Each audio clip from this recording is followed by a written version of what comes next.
ale Kotouč se odráží na švédské hole, Vampola o něj bojuje. Voráček posílá před bránu, Rachůnek na pál, gól! Gól! Rachůnek prostřelil, 7 sekund před koncem vyrovnává na 2-2.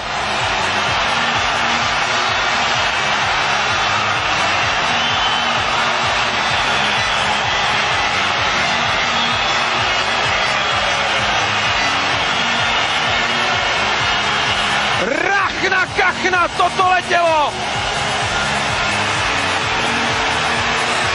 Tak teď jsme si tu střeleckou smůlu, která nás provázela celý turnaj, vybrali. Rachunková střela prosvištěla do sítě. Neuvěřitelný boj za brankou, tam Voráček výborně poslal ten puk do prostoru před bránou. Rachunek byl úplně sám, krásně trefil do horního lůžku. Podle rána tohohle turnaje.